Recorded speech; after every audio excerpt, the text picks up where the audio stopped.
मैया लेके मुरली कूदे यमुना में कन्हैया लेके मुरली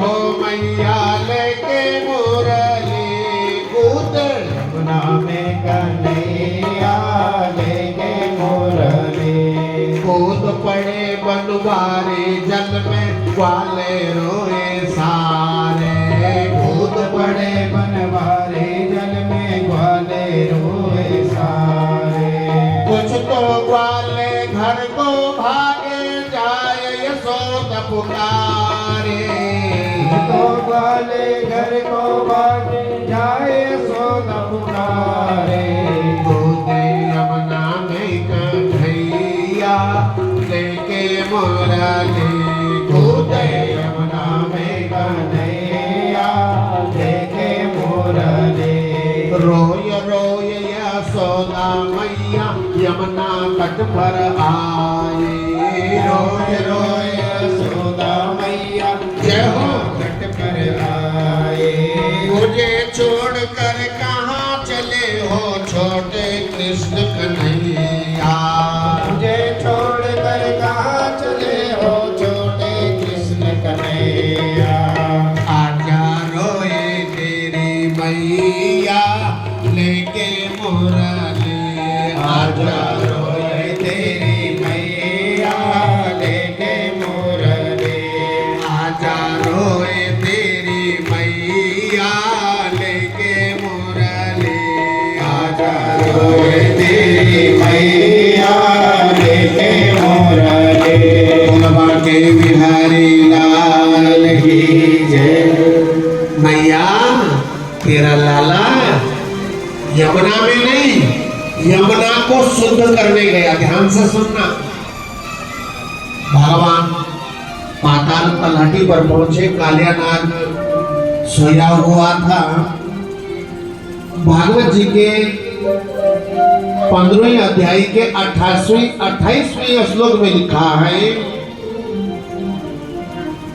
कालिया नाग के कितने फन हैं पता है आप लोगों को सदेक शिष्णा 101 फन है भगवान ने कालिया नाग की जो पत्नियां हैं नागिनी हैं उनको कहा अपने पति को जगा दो कुछ काम है मेरा उससे आज नागिनियों ने भगवान को समर्थवान समझ करके कहा हमारे पति बड़े गुस्सेबाज हैं भगवान को कहने में कोई हर्ज नहीं है मेरे भाई बहन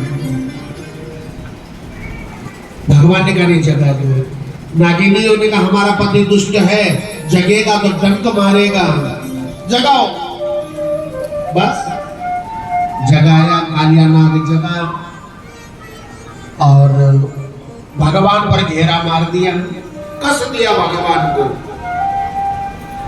भगवान ने कालिया नाग को कहा तेरा काम हो गया बोला हाँ कालिया नाग ने कहा अब तू अपना काम कर ले अब तो अपने को छुटा सकता तो छुटा ले भगवान छोटे थे मोटे बन गए जैसे ही भगवान मोटे बने थोड़ा थोड़ा करके प्रभु ने अपना बदन पसारा भगवान जब मोटे हुए और कालिया नाग के जो घेरे थे वो टूटने लगे चरण पकड़कर नागिन बोली छोड़ो पति हमारा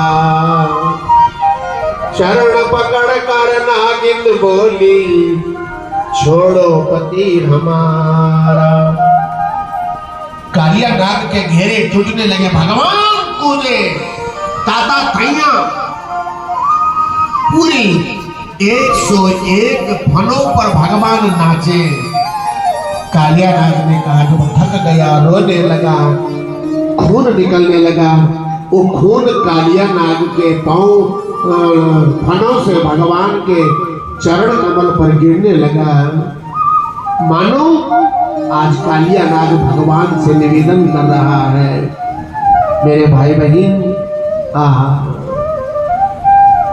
कालिया नाग ने कहा भगवान मत मारो भगवान ने कहा तुम बाहर निकल जाओ यहां से सुन रहे मैं बाहर निकल जाओ यमुना जी दूषित हो रखी है यमुना जी दूषित है और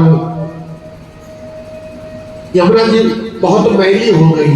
ये हमारे आचार्य जी आए हैं जो मेरे साथ यज्ञ में आचार्य रहते प्रकाश बहुगुण, आपका स्वागत है। और इस यज्ञ में अधिक से अधिक ब्राह्मणों का आना, व्यासों का आना, आचार्य का आना, मित्तल साहब यज्ञ की सफलता और पितृदेवता की अन्योतम शांति।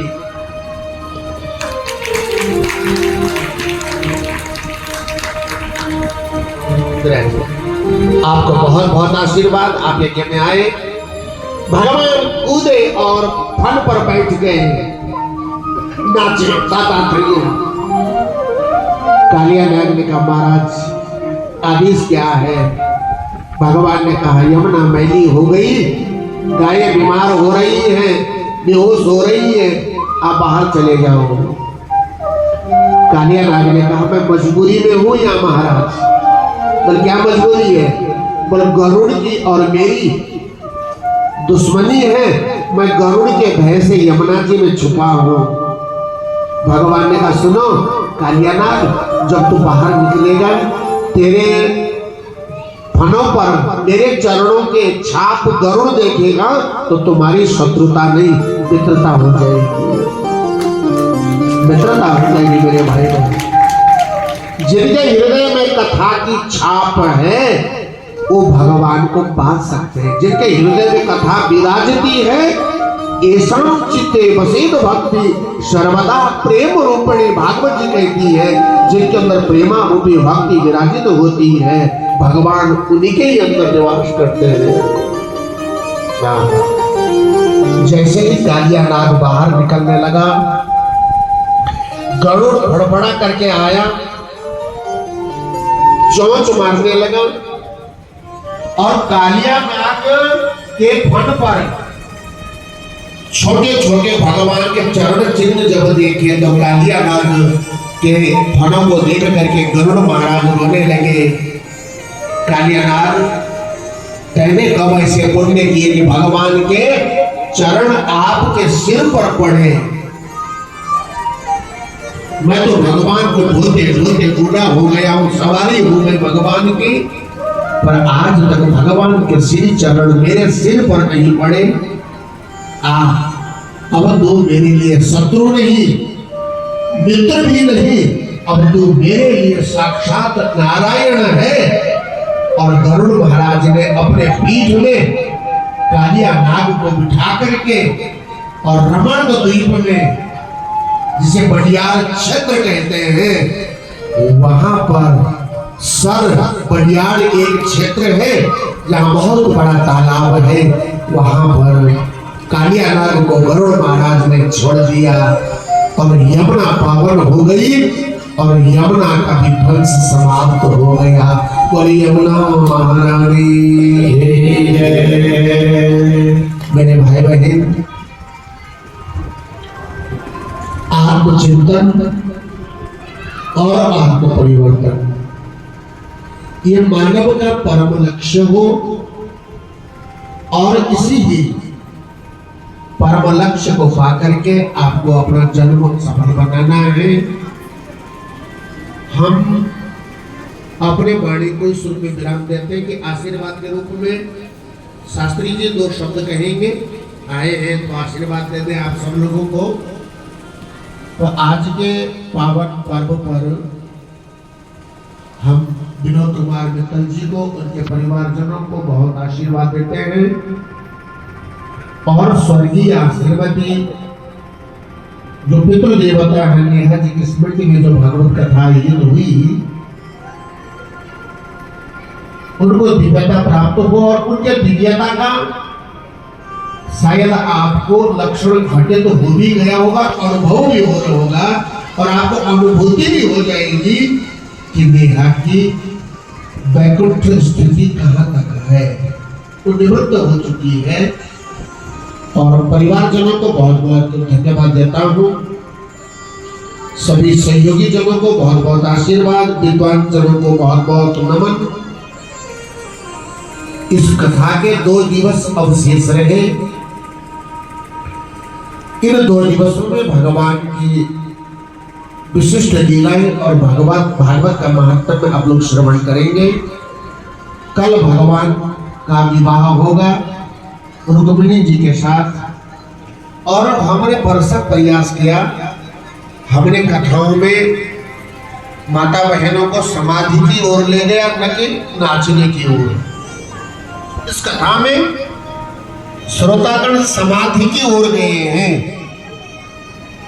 और आप लोगों ने अच्छा सहयोग कथा श्रवण करने में दिया।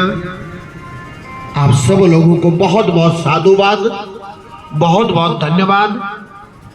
कल और परसों इसी प्रकार से आप इस कथा में अपना सहयोग प्रदान करेंगे। आज वाणी को इस रूप में विराम कि भागवत की भगवत्ता, भगत शब्द ऐश्वर्यवाचक है। भग शब्द ऐश्वर्यवाचक है। आप ऐश्वर्यशाली बने। भाग्या आपनवतम भागवतम, भाग्य से जो प्राप्त होता है उसको भागवत कहते हैं। भागवत के जो 4 शब्द हैं, भागवत, भ से भक्ति, ग से ज्ञान, व से वैराग्य, त से त्याग। भक्ति ज्ञान विराग आप तो विवेको वर्धते महान। ये ज्ञान वैराग्य को बढ़ाने वाला, मन की निर्मलता को करने वाला, चित्त वृत्ति का निरोध करने वाला, परमात्मा के चित्त को निर्मल करके भगवत भक्ति पर लगाने वाला ग्रंथ भागवत है। इसमें 18,000 श्लोक हैं, 12 स्कंद हैं और इसके प्रधान वक्ता सुखदेव जी हैं, श्रोता परीक्षित महाराज हैं। मेरे भाई बहन, प्यारे श्रोतागणों, व्यासपीठ से आप लोगों की मंगल कामना, जय जयकार करेंगे। आशीर्वाद के रूप में शास्त्री जी आपको 2 शब्द आशीष में कहेंगे, आत्मबोधन के रूप में। फिर धमलाल जी का एक भजन होगा, फिर आरती होगी। आरती के बाद आप लोग प्रसाद पाएंगे। और भगवान नाम प्रसाद को जब लेते हैं ना, कहाँ लेते हैं प्रसाद को? बोलो। हाथों में ऐसे लेना चाहिए, ऐसे ऐसे प्रसाद लो और ऐसे पाओ। क्यों? आगे से क्यों नहीं पाना है? यहां से क्यों?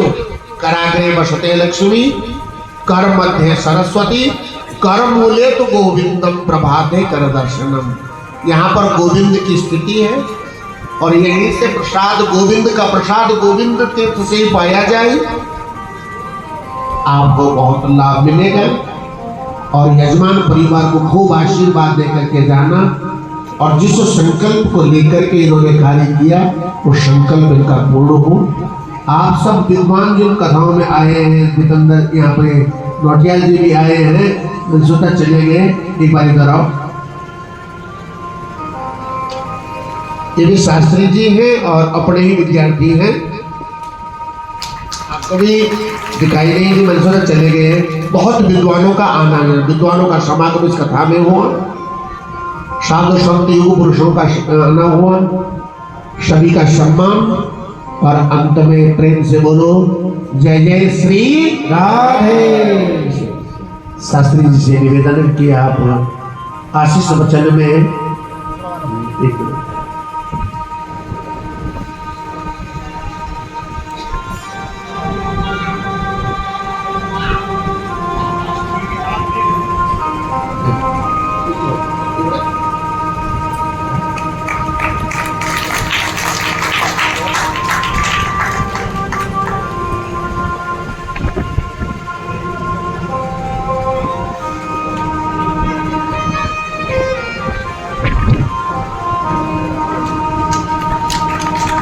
आप सब बुजुर्ग जनों का वृद्धो नारायण, हरि वृद्ध रूप में नारायण। आप कान पर कह करके गए, बहुत आनंद कथा सुन करके आया। ये हमारे विनोद मित्तल जी के मित्र हैं। तो हमें भी जब एक वृद्ध कथा के अनुवादक होते हैं तो निसंदेह कथा में 4 चांद लग जाते हैं। हम सबका आभार करते हैं और श्रीमान सुरेश शास्त्री जी से निवेदन करते हैं कि आप आशीर्वाद के रूप में 2 शब्द कहेंगे। और